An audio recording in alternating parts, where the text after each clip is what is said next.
You're listening to the Wayward Atheist Podcast. Hello, everyone. If this is your first time listening, thank you for joining us. This is a podcast where borders collide, where the gloves are off, where filters are removed, where we tell you exactly what we think about the news, politics, and religion. The Wayward Atheist Podcast is dedicated to free thought, reason, and the pursuit of truth. You can follow us on Twitter at Wayward Atheist, on Spreaker, Stitcher, and iTunes. You can email us at waywardatheistpodcast@gmail.com. or leave us a comment on our Facebook page.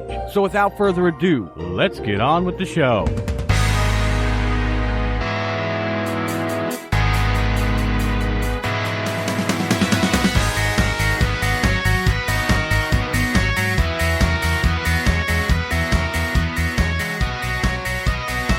Hi, welcome to the Wayward Atheist Podcast. I'm your host, Dustin Dark. I'm Big Black Gay Dave. I'm Ed, the Everyday Atheist. And with us tonight, it's Corey Johnston from Brainstorm Podcast. All right, I appreciate you coming. Any particular thing that brought you out here for this topic tonight? Just an online chat with Ed. One more bit of shopkeeping before we move into the meat of the episode today. Dave has come down with a touch of what seems to be food poisoning and regretfully couldn't make it tonight, and that has left me as the host this afternoon. So let's get into the show.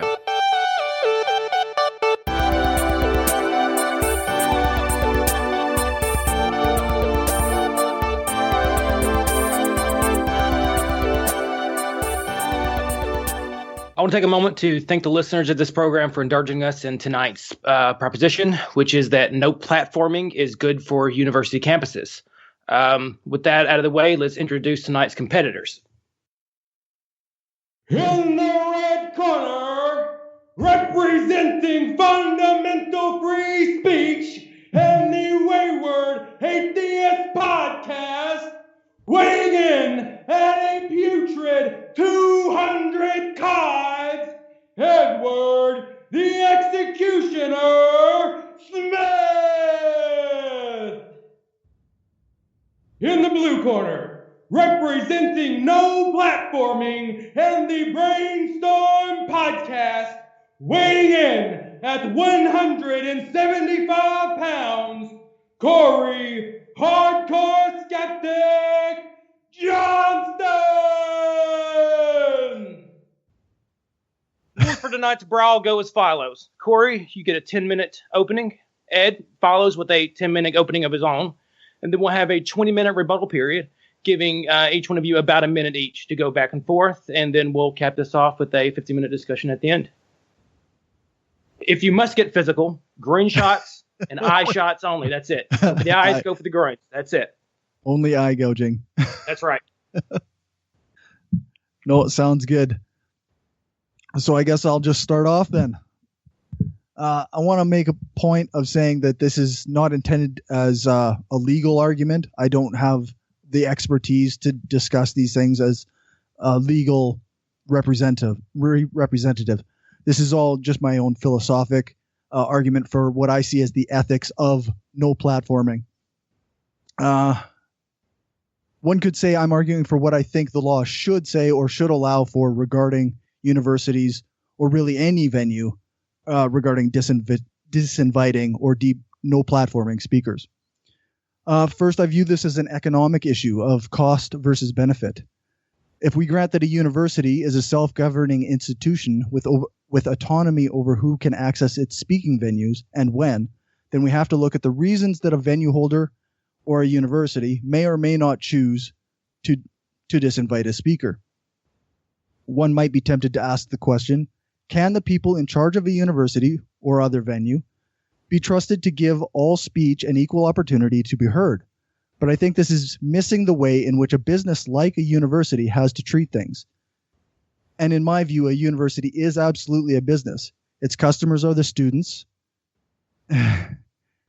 Its customers are the students, and the product it sells is education. But that education has to be something that the students want. If a speaker is too controversial, then the students might protest, which is another way of expressing the free speech that we are also discussing. And they might petition the school to uninvite the speaker.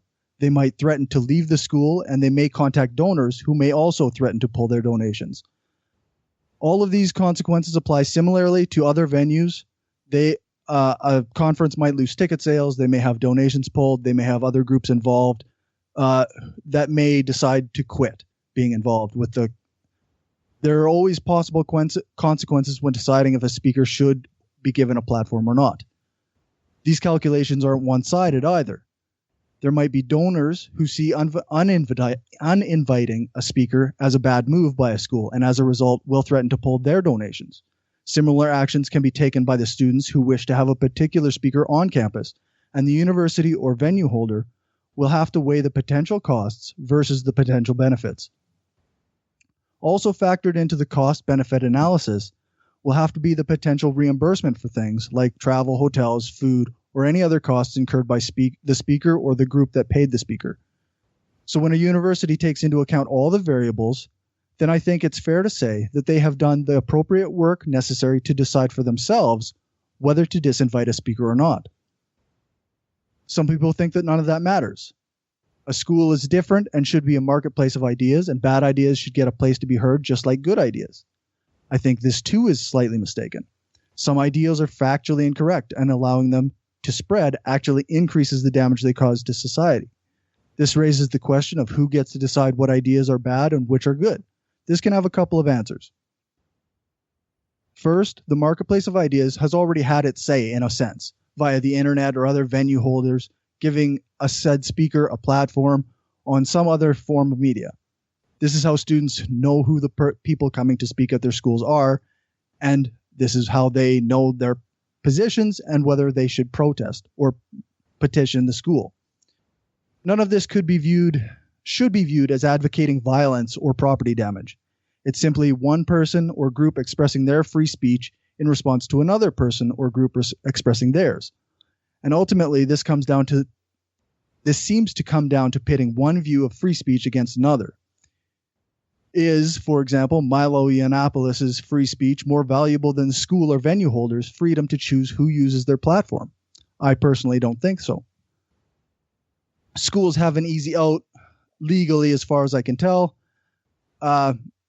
where they can make excuses for disinviting somebody to fit within the existing laws. For example, they can say that someone doesn't stand up to their educational standards. This seems like a bit of a loophole, but the underlying point is that a school has some criteria upon which they can base approval or rejection of a speaker, and that this criterion falls well within the most absolutist versions of free speech. And of course, just to broaden this a bit to include non-university venues, a private venue doesn't even have to have that strict of a guidelines as an educational university would. They can just simply not like somebody and choose not to have them speak at their venue. Next, I want to talk, if I have a little bit of time yet, about why students might protest against a speaker. In his recent book, From Bacteria to Bach, Daniel Dennett goes through some explanation of language as memes, and Richard Dawkins has used memes as a method of explaining the spread of religion. I think that the memes or ideas that someone like Milo or a Richard Spencer spread can take hold in people's minds, even if they start out as just a bad idea among a small group. The more these ideas are repeated, the further they spread and the more they take hold. Racism, sexism, or bigotry in general seem to be memes that spread when given a larger platform. That's not to say that they will go away if they have to make their own platforms. For example, they have Breitbart, they have The Blaze, and there's InfoWars. But as we learned in the last U.S. election, the more attention something gets, the further that meme can spread. The meme of Donald Trump as president was so pervasive on every news station, and that had a genuine impact on the outcome of the election. It seems fair to say that one can oppose the idea of giving a meme a platform from which to spread without actively censoring the meme itself. Students protesting against someone they disagree with can result in that person spreading that meme being forced to do so through a less efficient means, which is something I can agree with as someone who actively pushes back against pseudoscience and misinformation as much as I do.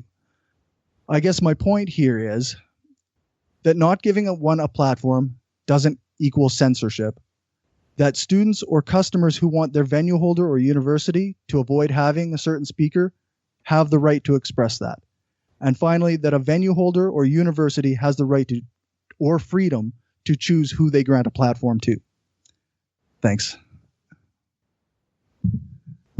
3 minutes early. All right. Well, thank you. I would like to take the opportunity to thank my co-host of the Wayward Atheist Podcast for providing a platform for this debate this evening. I'd also like to thank my antagonist, Mr. Corey Johnston of the Brainstorm Podcast, for agreeing to engage me on this topic. And most of all, I would like to take the time to thank you, the listener, for indulging our little charade here tonight. Give me liberty to know, to utter, to argue, freely, according to conscience, above all other liberties. That was John Milton. He said that over 200 years ago, and I think it still reigns true today. To begin, I would like to set my goalposts surrounding the policies of no platforming. Basically, I think that these are not only bad for free speech and freedom of expression, but I think they are not beneficial for the groups for which they were created to protect. The entire concept of the no platform policy seeks, as its defenders claim, to avoid lending or giving people who are deemed to have unsavory opinions the credibility of presenting these ideas at a prestigious institution. Claims also made by the advocates are that no platforming is not censorship, that universities are not government agencies, thus they can choose and who may speak and what ideas may be expressed in their institutions. Furthermore, those who find themselves subjugated to the no platforming policy have not been censored because they can simply find a new venue at which to speak. Finally, many claim that these policies are great for weeding out bad ideas and debunking arguments from the academic discourse of these institutions. I personally find these arguments unsatisfactory and totally unconvincing. No platforming is indeed a form of censorship. Within a campus structure, the student union operates as a quasi-governing body, in which it presides over the public spaces of that institution. They hold a position of power over those who have elected them, i.e. the rest of the student body. As an authentic government cannot and must not infringe upon the rights of the people, the members of the student union must not remove the rights of the students they preside over. But the question may arise, are universities really public areas and free speech spaces? My opinion is, of course they are. Public colleges and universities are funded exclusively by state and provincial governments, and as such are bound by the same laws as public institutions.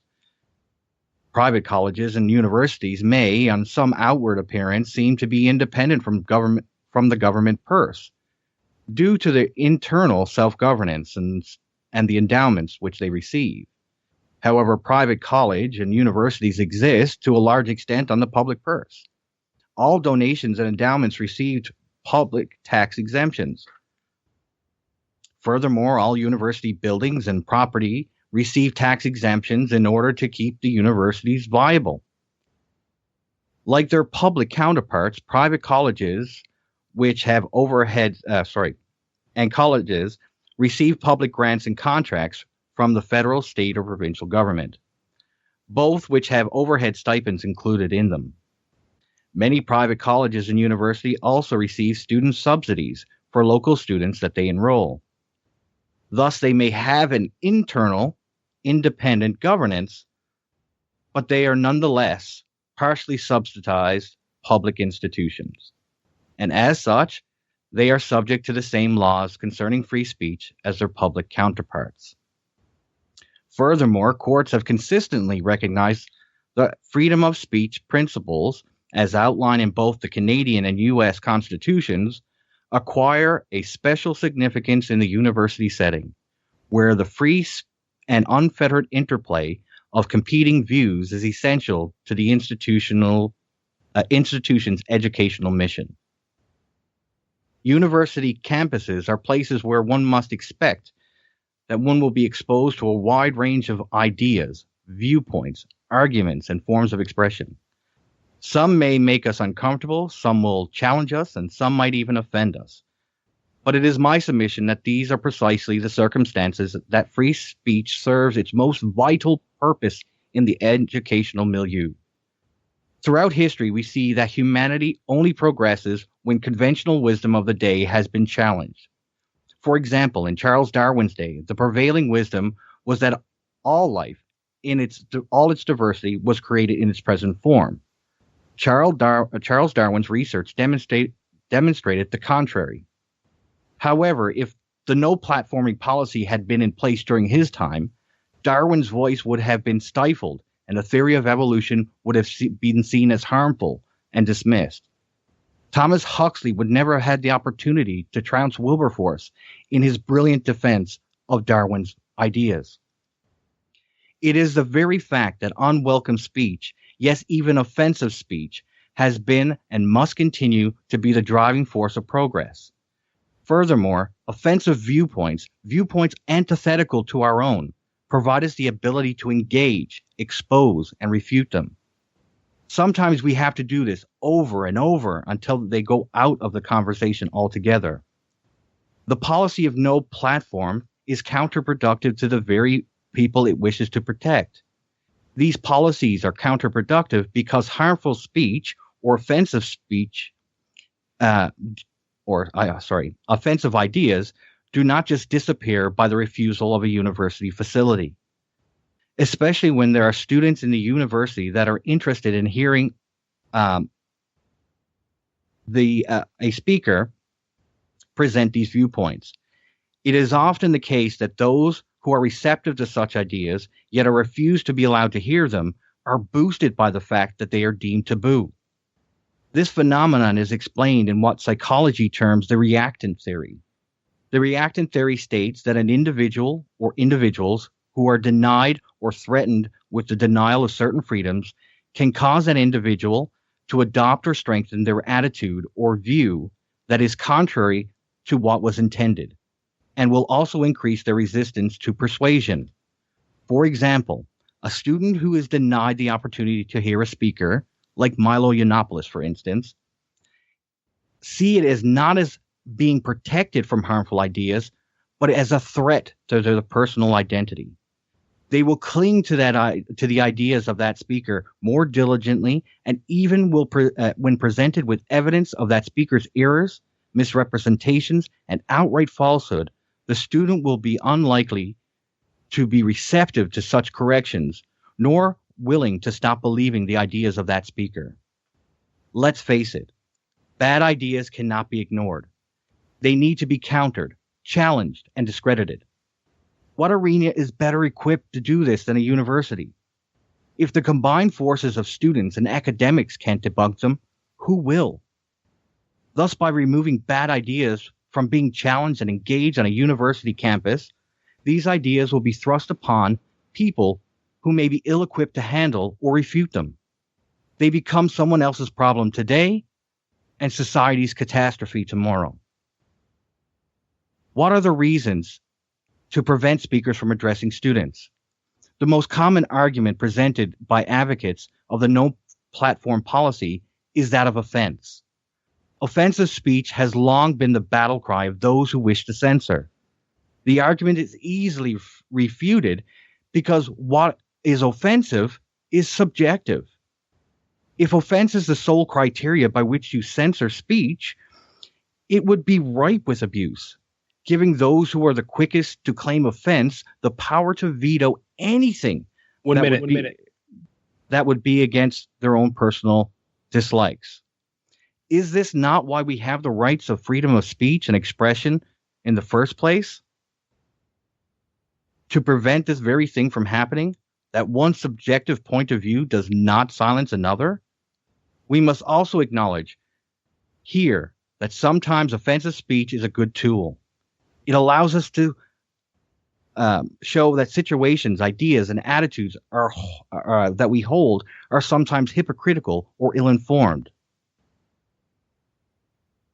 To conclude my arguments tonight, I feel it is important to define what free speech actually means, and thus show it's vital to the free and to a free and democratic society. In seconds. Can I have about one more second? Free speech is the right to articulate, express, and disseminate one's opinions, ideas, and information. It is the right to receive opinions, ideas, and information.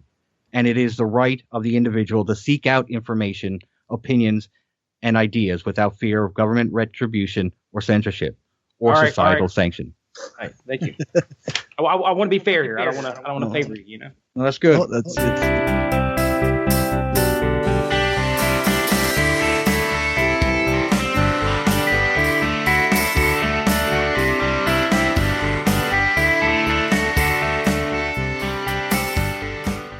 All right, so we're going to move to Cory for 1 minute rebuttals, and I'll give you guys a visual sign when your minute's about to be up, and when it's over, I will let you know. Okay, I guess you didn't say much I actually disagree with. There's a couple of things that struck out to me is this idea that a university doesn't get to decide who speaks at in its venues or on its platforms because they are a government representative. And okay, good. Sorry. I think that's unless the law is explicit about this, I think that's a mischaracterization of a university's role in society. Okay. Let's go back and I'm going to start with the fact that universities are institutions, public institutions, and as a public institution, you have the right to walk on the campus and like any government building and say what you like on the campus grounds, for instance, or on any grounds. But that's not what I'm talking about in particular. And I'm not saying that they don't have the right to refuse speakers. But once a speaker is given permission, like once a group, say a students group, I don't know, the Democrats, for instance, in the United States, their group is given license to invite a speaker. So they go ahead and invite a speaker to the university. They have incurred a tremendous amount of money, cost to bring that speaker there, to have them in a hotel, whatever. The point that the university has a right to stop that has already passed. With them giving them permission, they've already gave up the right to deny that platform. In my opinion. Okay, that's interesting. It's not. Yeah, I'm gonna use up my minute thinking about that because basically, I see where you're coming from,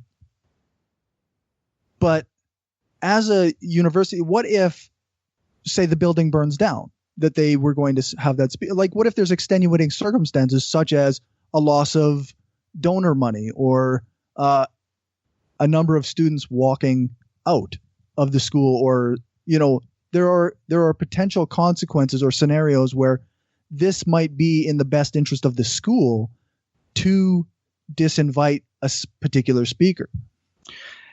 Okay, let's try to start this a little bit. When we're talking about disinviting somebody because of donor money, I find that a bit far-fetched. But when does it end? Like, I mean, the Republicans don't like the Democrats, so they're going to pull out the funding if you have a Democrat come to the school. And vice versa. If the Democrats don't like the Republican, they're going to whip out funding. It's just a perpetual snowball after snowball after snowball. Who gets to speak then? You got to have no political ties, no anything. I mean, you can't say like Christians won't want atheists there because they're antithetical to their point.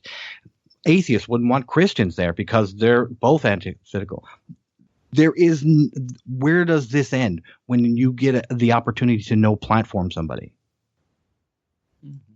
Well, I think ultimately that's something that the school, a particular school, will have to always be dealing with. Like they'll always have to have people assessing each speaker based on the potential losses and the potential gains. This is what I meant when I said it's an economic decision, because they can't make these decisions based on ideology. It has to be based on the potential consequences to the school as an entity.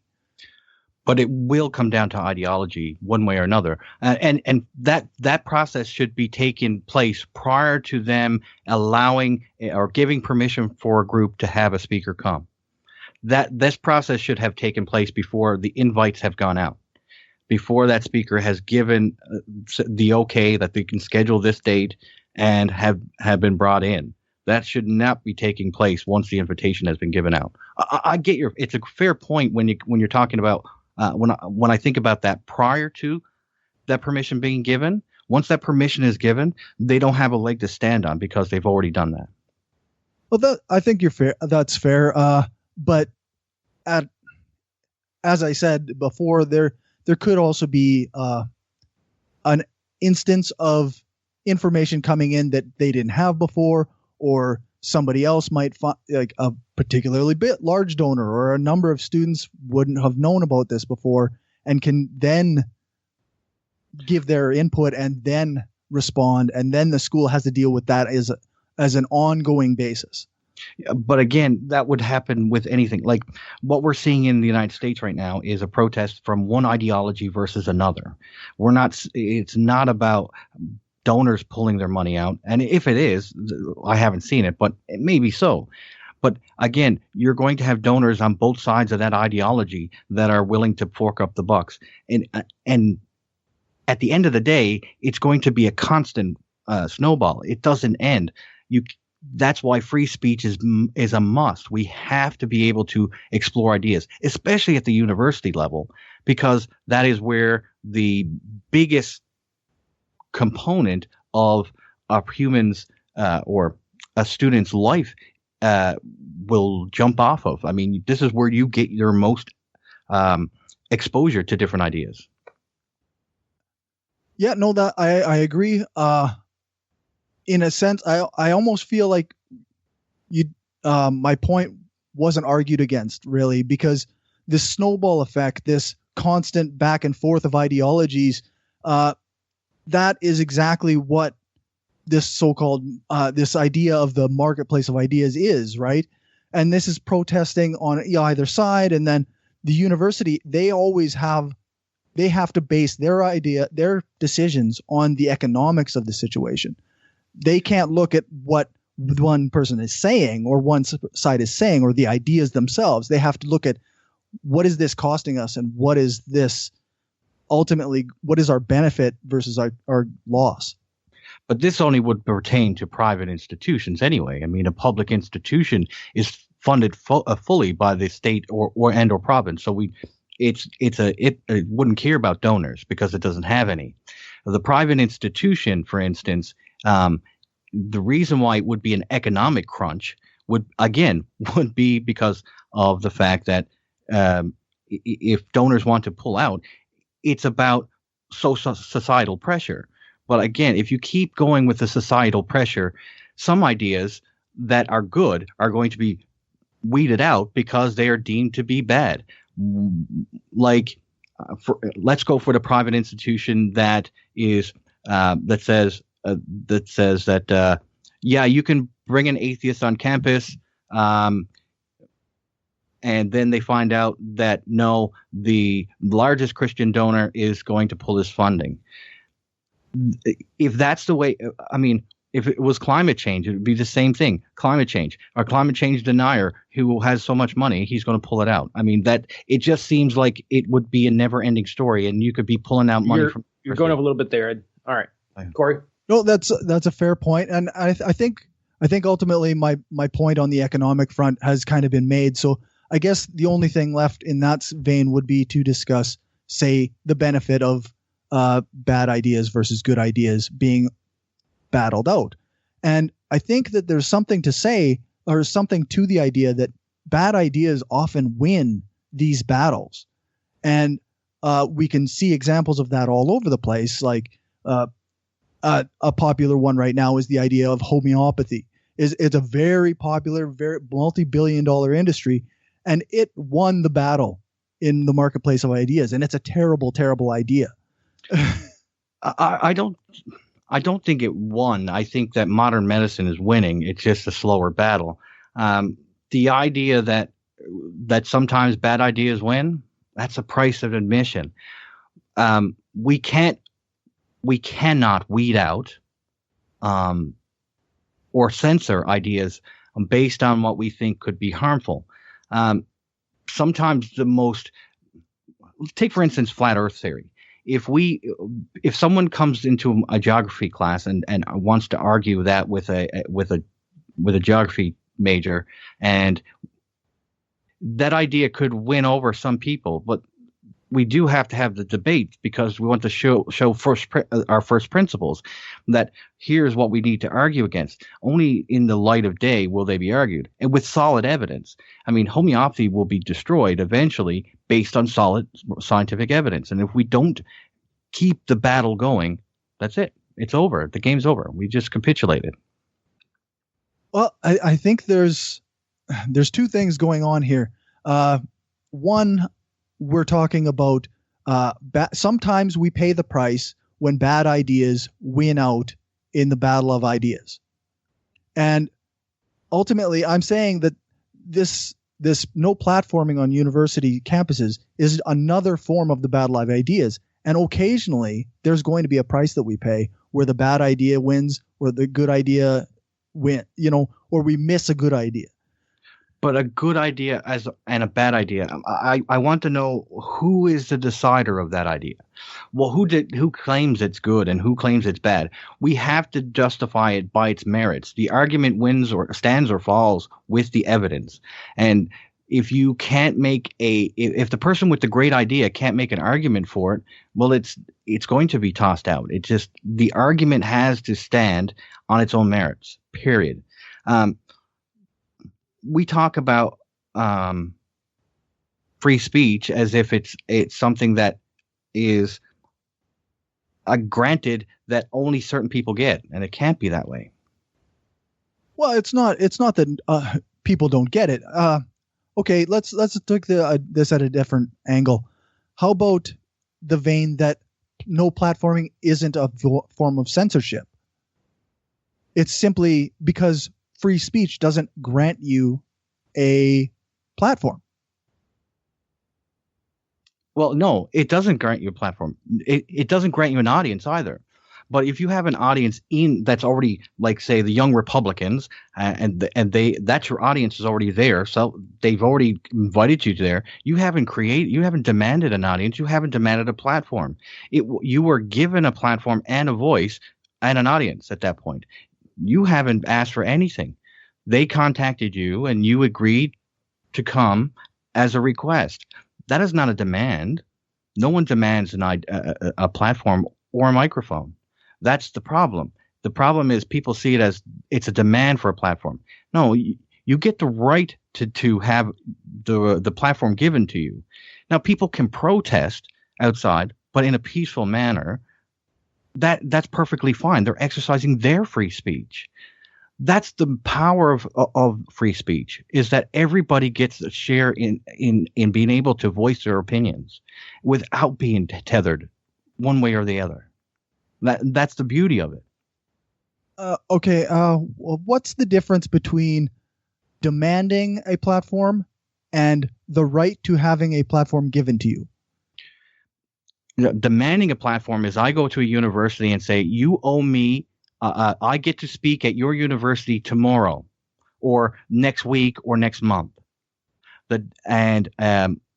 When someone offers you a platform, it's as simple as that. Someone offers you. Okay, let's take a simpler example. A little kid comes in and demands from his parents chocolate cake. And he demands and demands and demands it. And then finally they give in and give it to them. Kid, okay? The other, what I'm suggesting is more like the little kid who finishes his dinner and mom says, here's a piece of chocolate cake. That's the difference. One is offered and one is demanded. That's the difference. And then once the kid accepts that chocolate cake, you can't just rip it back from him, from his hands, and say, no, you're not entitled to that, because little sissy out there is mad that you're having a piece of cake too. You can't do that. That's the whole thing. Let's keep going with that cake analogy. What if there's limited cake and one kid has been offered it if he finishes his supper, and both kids have been offered it if they finish their supper, but then one kid, you have to take cake away, say, from one in order to feed both. No, you split the cake in half and give both the equal share. Like, instead of just having one speaker, have a debate, having one side share their opinions and the opposite side share their opinions, and have a constructive debate over it. That's what the university is for. It's where we get the basis of our ideas. I mean, that's a beautiful process. No, and that's something that I totally agree with. Debate is something that is fundamental at a school, but having somebody come and just speak isn't the same as debate. No, but everybody's entitled. Every group in that university is entitled to have someone come and speak. It has to be fair. I mean, if little Johnny is given the opportunity, Johnny's group of crayon eaters is given a speaker of the master crayon eater, then the paint eaters get to have their paint eater master come in and talk to them. That's fair. That's perfectly legit. But right, that's the way it should be. No, that's okay. Yeah. You're talking about equal access for student groups, right? Yeah, and that's totally fair and reasonable. The thing is that they're not entitled to a specific speaker if that speaker doesn't fit a minimum criterion. But again, that has to be decided prior to the invitation going out. You can't just say, "Oh, wait a second, we goofed. That person doesn't fit my criteria." We should have had that done before we said, "Okay, student group, you get to have your speaker." That's fair. I just feel like maybe we're missing something here when we say that it has to happen before, because there's no guarantee that you can have 100% of the information before you approve something. If you get more information after, then it seems reasonable to change the outcome of that. If somebody's qualified, if you are misinformed about somebody's qualifications, and then later you find out they're not qualified to speak, then it seems reasonable to say, oh, well, they're not qualified to speak. Okay, let's take a real life example. Ayan Hershey Ali was invited to speak and was going to receive a doctorate as an honorary doctorate. And as far as I know, she has great qualifications. She's a wonderful human being. But because her stance on Islam is different from what people perceived it to be, she was no platform. She was stripped of of the opportunity to get her doctorate. She was stripped of the opportunity to speak before that audience. This is exactly what I'm talking about. It's public opinion that happens, that takes away these platforms. I don't care if it's on the left that is being no platformed, or it's on the right that's being no platformed. It should never exist. And I went through all the statistics for last year in the United States of no platforms. It's a great group called FIRE.org. Yep. There was 307 no platforms. 48 of them were done by the right. Right tried to no platform the left, but the rest were from the left. Now it's unbalanced. I get, and I could care less about the unbalance. I don't think there should be one of them, not one. Every speaker should have the right to speak, and that is offered. That they can't come into the university and demand that space. I agree, but once it's offered, that's their right to speak at that engagement. And I don't think that should be retracted under any circumstances, unless they're committed a felony and they're going to be arrested and go to jail. That's the only caveat to that. I think that on this point, I think we may be at an impasse. I think that a school, if they have the right to decide ahead of time if somebody can or can't speak at their school, then they have the same right to decide that further down the road. And I don't see a good reason why somebody has the quote unquote right to not be disinvited if they aren't automatic, or if they're not previously entitled to the right to a platform, then that right doesn't come when somebody says, yeah, well, we'll give you this platform. Okay, so basically what you're saying is that if given new information, that you should be able to remove that person from speaking. And I see it as like this. I'll go back to my Huxley, Thomas Huxley's Defending Darwin. He stood up in the midst of a group of creationists and was given the platform to speak on Darwin's defense. He trounced Wilberforce that day, and yes, evolution didn't pick up like a rocket ship after that, but it got people to think. So that is the reason why I'm saying let these people speak. Bad things can happen. Of course they could. Good things could come from it too. It takes one kid in that question period, to prove what the speaker has said wrong. And that's the important thing. With a good speaker, that I can agree that if you let them speak and they have a good question come at them, then they will answer that, and you'll have a back and forth. But quite often with some speakers, Milo in particular, they don't. They instead mock the question asker and stymie debate. Yeah, but again, that's one speaker, one lecture, one time. That's when you have the opposite opinion, have a speaker come in and show them how it's done. I mean, this is a thing that necessarily has to take place. Okay. I guess it's my turn to ask you questions. Okay. It's a feisty topic here, guys, but time is up for the rebuttal there. Would you like to just go to questions then? You want to break form here? How do you guys feel about that? Yeah, let's just break form a little bit. All right, straight to the groin shots. It is.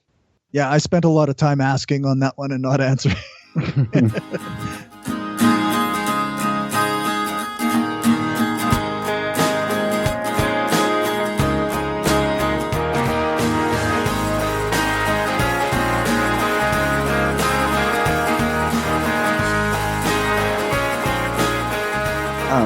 One of the things that I wrote down when I was hearing you was about about money, and it's because one of the things that you said was that donors could take their money away, and I'm going back to the beginning of our first discussion, was that they get a chance to whip their money out because they don't like who's going to speak.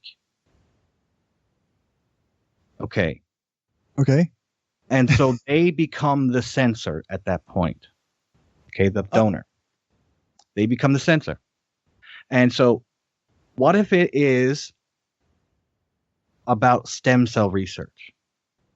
And the Christian donor who disagrees with stem cell research says we're going to pull our money.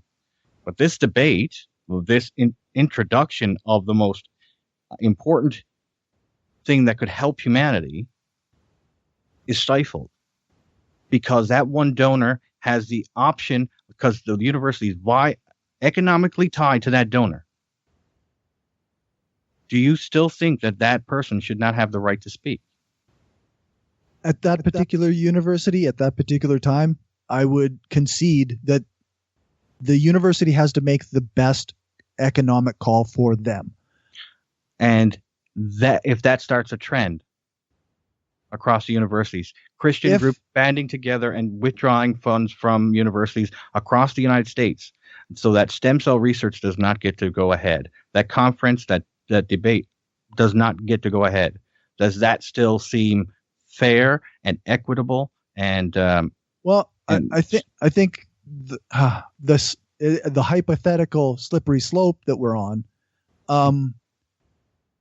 ignores the fundamentals of many of the Christians who do donate to universities. Like there's so many variables involved in that particular instance that it would be tough. It would be really tough for anybody to stop or like halt all stem cell research based on deplatforming one particular speaker at that one time. But if that same one speaker goes through, is scheduled to speak at Harvard, he gets no platform. Scheduled to speak at Yale, he gets no platform. He goes to UC Berkeley and goes on. He goes through the chain of the major access points for information and gets no platform based on public opinion and the donors willing to remove themselves, and that includes students, to remove themselves from the conversation because they feel that what he's saying goes against what they believe. Well, essentially, I think that if those people, like the students that would, they're like these people who are not willing, who are willing to change schools or stop donating to a school based on a particular speaker, or in this case, a stem cell researcher, they've already removed themselves from that discussion in a sense, because they don't want to hear what's being said. And the people who want to hear it will hear it in other venues, and they'll find ways to support it. This is one of the only things that I like about capitalism is that right. Economically, there's always a way to achieve goals. But the university itself, the institution, the reason why it exists, and as courts have said, free speech is fundamental to the educational mission of the institution. It has to be that the right of every individual, whether who cares who it is, has a right to speak once it was the opportunity has been given them. That's what court decision after court decision after court decision. And it is said that because of the fact that it shouldn't be other venues holding these important topics. It is the universities themselves that are the right, that have to have these discussions. This is where we're going to turn out new doctors, new lawyers, new academics.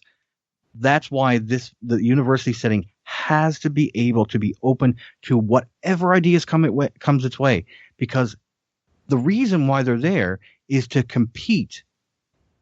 And it's like in the scientific method, for instance, we have competing hypotheses, and they compete with each other, and they build up their evidence, and then it goes to peer review. Peer review tries to poke holes in it. If it stands up to that scrutiny, then it's worth keeping. Otherwise, it's discarded. And that's what a university has to do with ideas. Poke holes in it.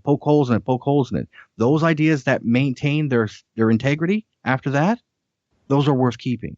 And that's why it's a valuable institution to have. Otherwise, we'd go to community college. I think that the university, I mean, in an educational sense, you're 100% right. These people have to learn the facts, how to think, what bad ideas are out there and what good ideas are out there. But that's not the same thing as having a person speak in a venue to a group of people who want to hear that person speak. That's a different this idea that no platforming a particular speaker or even a number of speakers amounts to a loss of education. I think it's drawing a line where there isn't one. Okay, what about the fact that if a group of people, like say the young Republicans or the young Democrats on campus, invite a speaker, and it's open to anybody who wants to come, but specifically to those groups. and that speaker comes and speaks to them. But there's a group of people that don't like that speaker, and they have the right to protest, but peacefully, obviously. We don't want rights. But the other people don't have to show up to listen to that speech. The only people that are listening to that speech is that specific group. So how is no platforming that speaker logical? If you don't want to hear the speech that's going on, you don't attend. Well, and like, I think just to use an example I heard on another podcast, there was somebody who didn't like Joe Rogan's comedy, so he just didn't listen to it or didn't watch it, and that's fair. But in a university setting, there's an additional amount of weight added to things. But that's in the cultural mindset, right? No, not really, because I mean, when I was at university, I went to I had an opportunity to hear a lecture on banjo making. It wasn't given the exact same, the same weight as as a lecture on particle physics or my lectures that I received in archaeology. It was an extracurricular nighttime lecture that I could attend if I wanted to. If I didn't want to, I didn't have to go and hear about banjos. So it was a great lecture, by the way. But anyway, I didn't have to attend, so it wasn't given any weight at all by the university. It was just an after school lecture. So I don't see the point. I don't see it. Doesn't follow logically to me that it gives weight. Okay, that doesn't follow. I wonder if I can express this. How I can express this. Okay, so students don't like a speaker being at their school. Mm-hmm. Granted, they don't have to see that. But what if that speaker has impact on other students which cause them to have an action at the school? Like, I mean, this is just hearsay.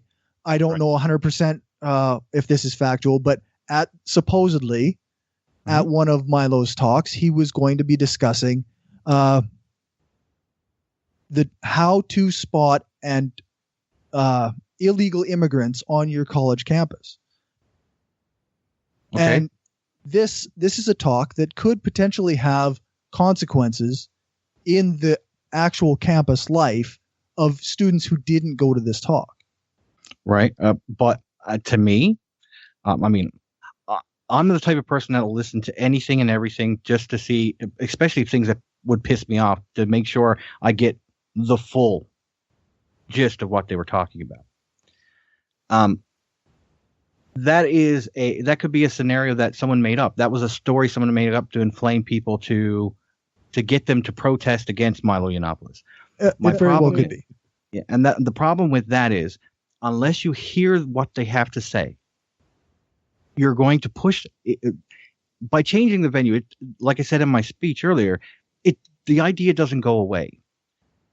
You could push it off onto the main public that probably are not equipped to deal with that idea, and it might germinate.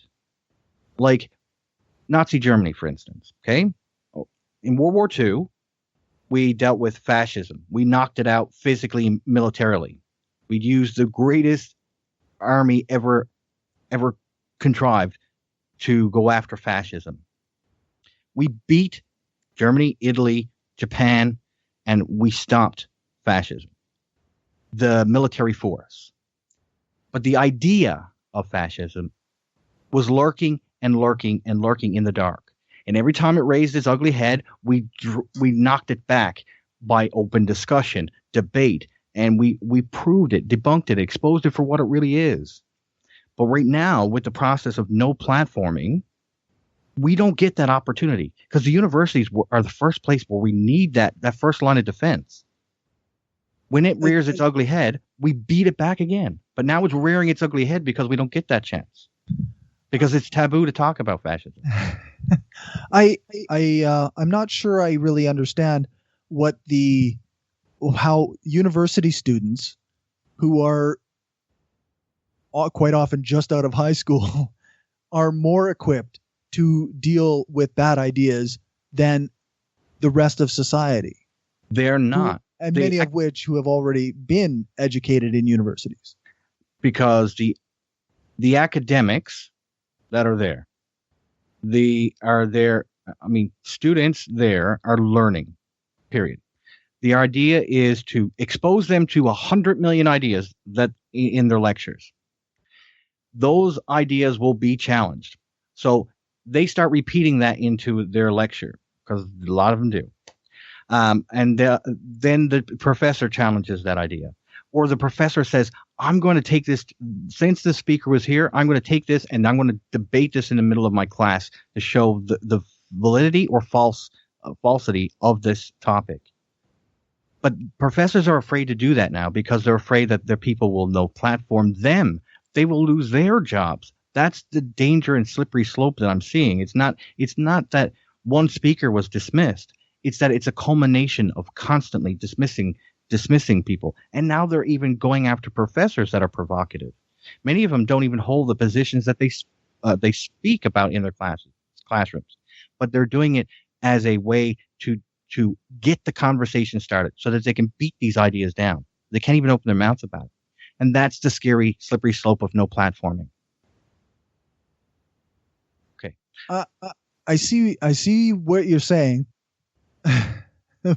but I haven't heard of any instances where professors have actually been no platformed, so I can't speak to that. Or removed because they presented controversial ideas and in a debate format. But what I'm discussing is the idea of a particular speaker at one time or another being deplatformed, and I don't see the slippery slope as inevitable. I see it as a bit of hyperbole. No, the slippery slope is simple. If you base it on the subjective whims of an individual group or a massive group or the consensus, even the false security of consensus is something wrong, because often it is those things that we find that are offensive that push consensus out of the way and show us that the consensus was wrong all the time. We can't use that as a ploy to keep going. To no platform. The slippery slope is this: these small accumulations of no platforming lead to people like Jonathan Hyde-Date, who was brought before a kangaroo court, almost nearly lost his job. But anyway, I think we're out of time.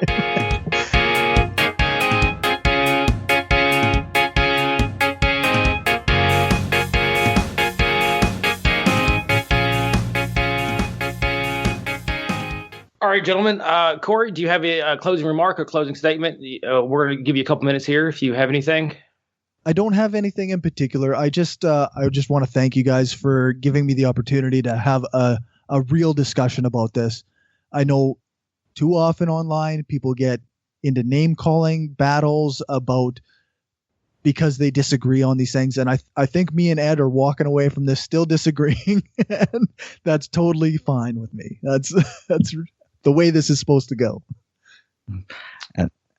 Edward? And that's free speech. But I'm going to close with a quote by Daniel M. Gilbert. We live in a world where people are censored, demoted, imprisoned, beheaded, simply because they opened their mouths, flapped their lips, and vibrated some air. Yes, those vibrations can make us feel sad or stupid or alienated. Tough shit. That's the price of admission to the marketplace of ideas. Hateful, blasphemous, prejudiced, vulgar, rude, and ignorant remarks are the music of a free society. And the relentless patter of idiots is how we know we're in one. When all the words in our public conversation are fair, good, and true, it's time to run for the fence. Thank you for doing this with me tonight, Corey. I appreciate it. You bet. All right. You guys want to cut it off here? Do you want to talk a little bit? I have a couple questions for both of you. If you're open to it, I don't want to push anybody into anything that we hadn't already agreed on. I'm all good. All right, guys, this is a pretty popular question in this type of discussion. So does the freedom of speech only apply to government infringing on your rights? And please take a moment to explain your reasoning. No, it doesn't just apply. As I said in my speech earlier, the freedom of speech means that the government can infringe on it. Of course, but there's also freedom from societal sanction, meaning that you don't have to gain permission from the society to do and say what you think. There may be limits on that in private institutions, meaning that these are privately owned. That's where there are limits to free speech there. But outside of private institutions, you have pretty much free reign, in my opinion. I guess it's probably no surprise that I disagree. I think that censorship does only apply when the government is actively censoring you. Free speech without consequence, I don't even know what that would look like. Everywhere you go, there's consequences for the speech that you have, and there are limits in every sense. There are places where you go where you can't curse. There are places you go where you can't bring up a particular thought without people shaming you. This is part of society, and it always will be. We always censor each other, and to one degree or another. Sure, you can say it, but that doesn't mean there's no consequences. And no, I don't mean that consequence free. What I mean is when you're talking about free speech, you have the right to speak your mind. I mean, people can be free to access their freedom of speech to tell you you're a fucking idiot. But excuse my language, but that's exactly what you can do. I mean, that's the freedom we have. There are different laws and different things that limit free speech. Yes, like hate speech in Canada. Blasphemy blasphemy in Canada. Yeah. But I mean, in Austria, you can be arrested for denying the Holocaust, which is retarded. There's actually a number of countries where that's the case. It's a little odd, actually.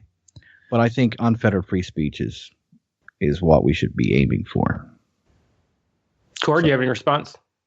I guess, I mean, it's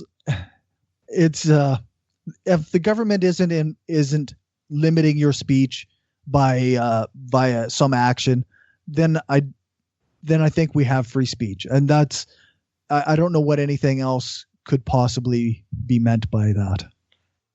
Okay, I have kind of a follow-up question here for both of you here. Do you think there are any other rights guaranteed in various governmental constitutions or charters that only guarantee that the government can infringe on your personal rights rather than, everyone else? Ed? Off the top of my head, no, I can't see any of them that society can limit.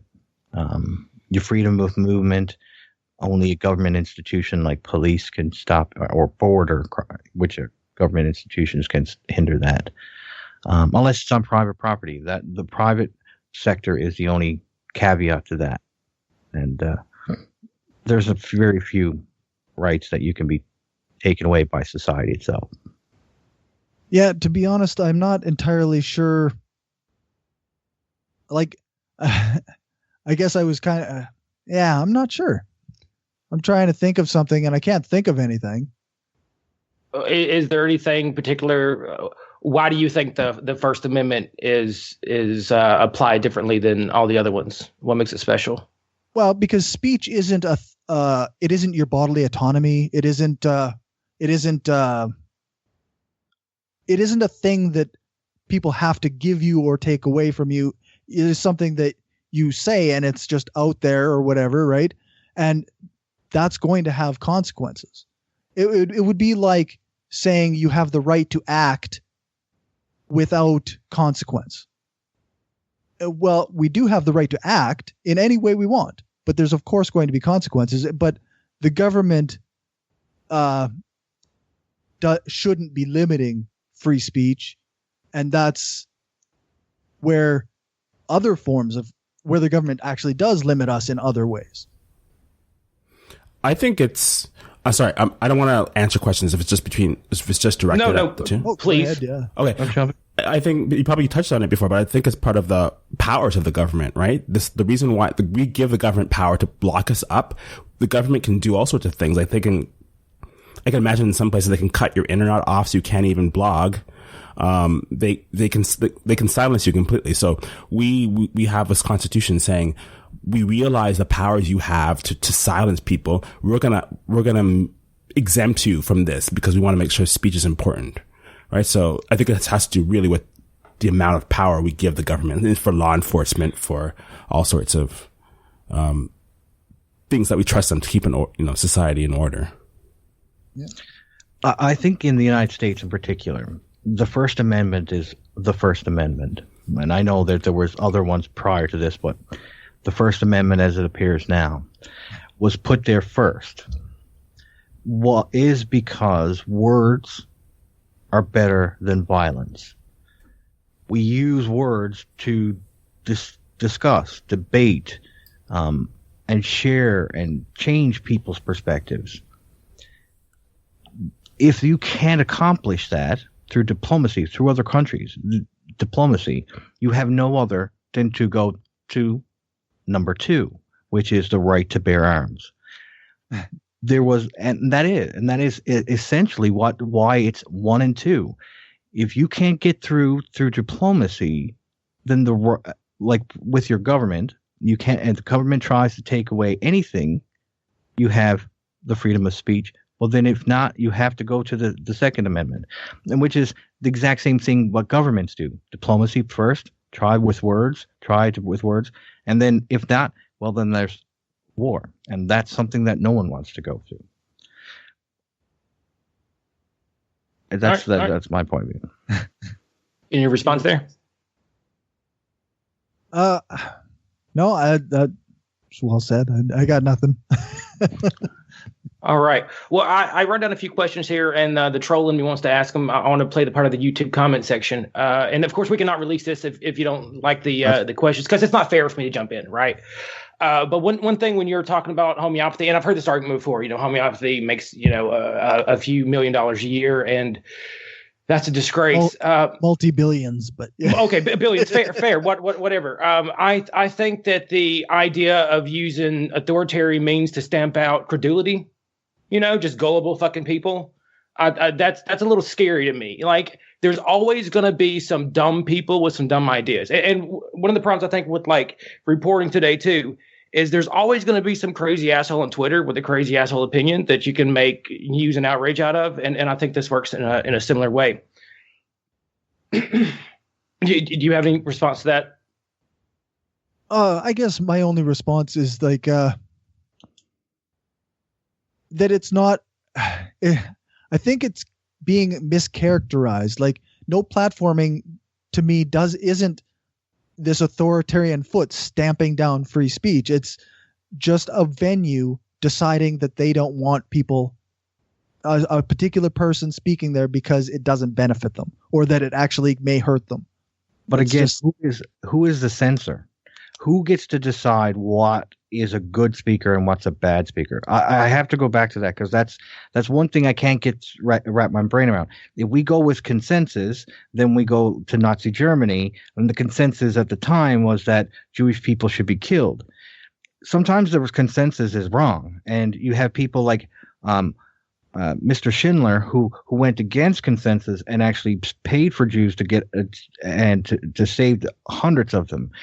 Now, he would have been killed in Germany because he went against the consensus. What I'm saying is sometimes public opinion is bullshit, and most often is bullshit. And that when we go with that as the gold standard to say what's good and what's bad, then there's a hell of a lot more ideas going to be put down the toilet than there are going to be allowed in. Because people are fickle. Like we see by diction changes over the last 10 years how fickle the world is just by different words that are popping up all the time. And it's the new fads. Everything is changing with just like opinions and ideologies. They change with the wind. And that is something we can't leave to chance. That's why the First Amendment to me is so vital, is that, and free speech is so vital, because it is your right to express yourself, who you are, what you stand for. And it's an individual right. It's not a collective right. Right. I just feel like, again, we're mischaracterizing the university deciding not to have somebody on their platform with this societal booming down of all ideas all the time so at this university, this side won over that side, or this side won, this person won over this person. But in society, we always decide what ideas we like more than others. That's why one website gets millions of hits and another one gets 6. This is the way that we run in society, in a almost an intellectual capitalism.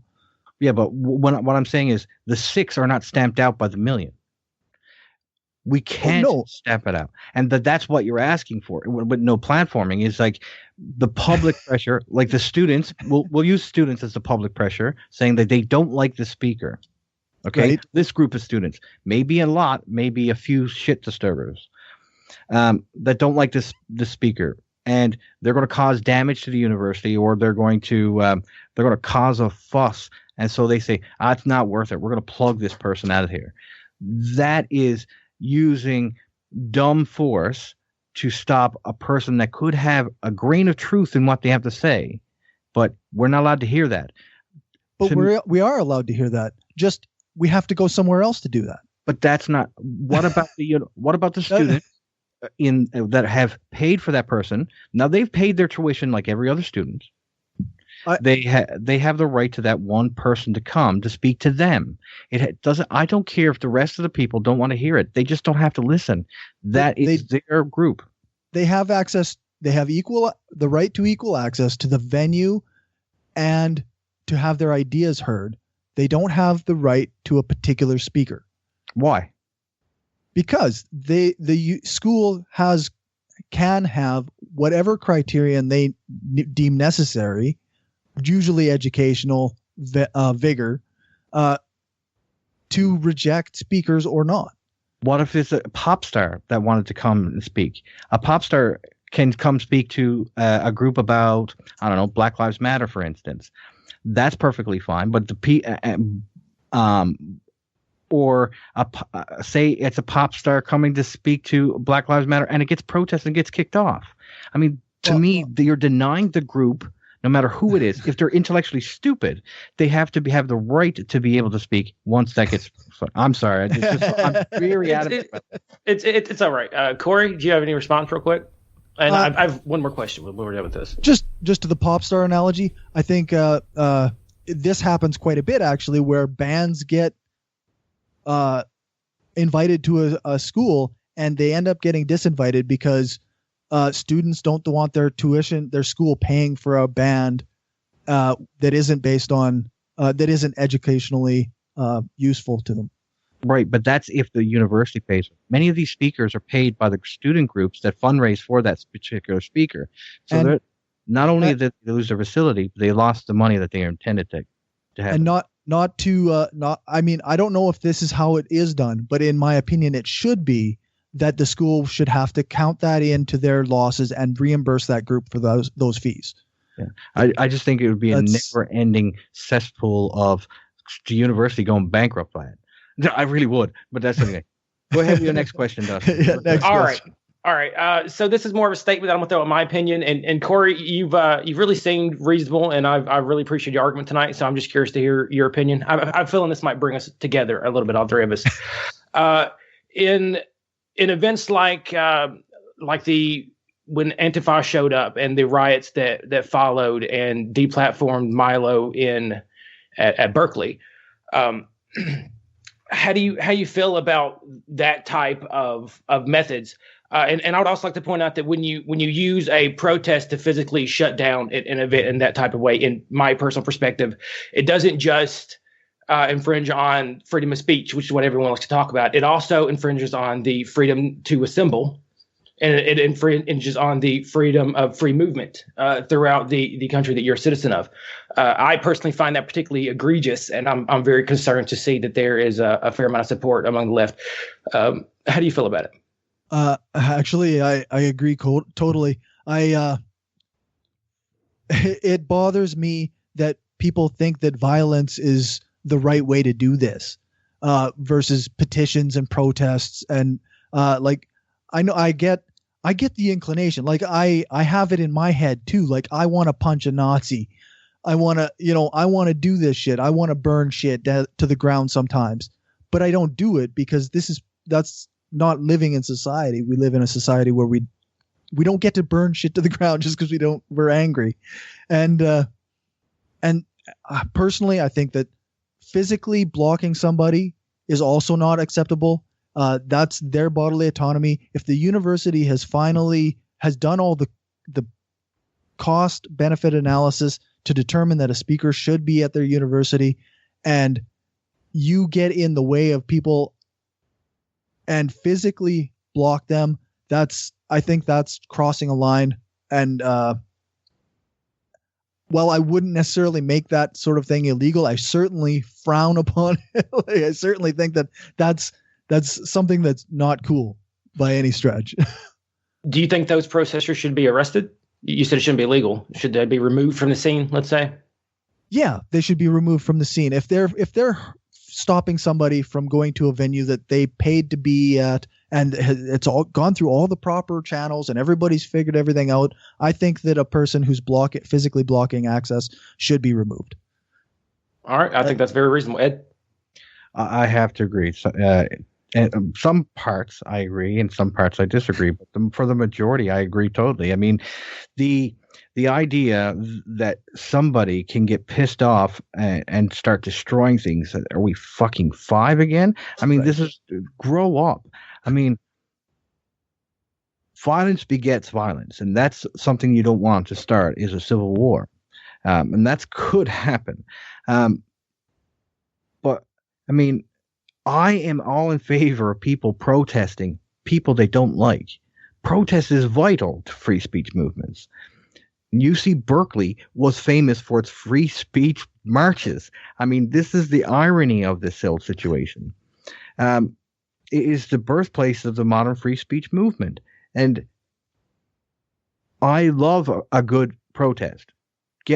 But I want it done in a responsible way. And we have to do it in a responsible way that gets our message across, but we don't resort to childish tactics of burning down things and blocking human beings from actually accessing things that they deem to want to listen to.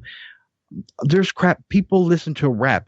I personally don't like rap, but I'm not going to block someone's right to do it. Just like someone doesn't want me to listen to Irish music. They can't block me from doing it because there's a point, there's a line where everybody will cross at one point once they feel threatened. And that's what we have to prevent. I like to point out that Ed thinks that people do rap. They don't listen, they do rap. Whatever. Like one does coke. Anyway, I think that concludes tonight's episode. Any final closing statements for anybody? David? I think it was a great discussion. Some nuanced points on both sides. Free speech is definitely important, and I think talking about what's going on in universities and in other domains it's a great conversation to have. So yes, absolutely, and very respectful and great conversation too. Yeah, just so everybody knows, me and Cory are not go punch each other in the face or anything. No, there's no aggression here. It was actually a really good discussion. I'm glad we did this. Yeah, me too. And to be honest, it made me think a lot more about my position as well. So I appreciate it. Yeah, and same here. Like I said, coming on here, I'm never 100% on anything.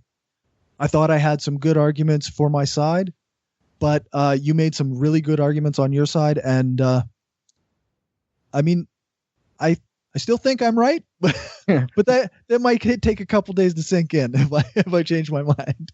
And I think I'm right, but that's the nature of the beast. But I'm glad that this is what needs to happen more is real, honest debate and discussion, so that that's right. We're not building up these freaking us against them type mentalities and starting violence. That's crazy. Yeah, we're on the same side. So I mean, thank you for allowing me to do this and to chastise you on Facebook to get. Yeah, it was fun.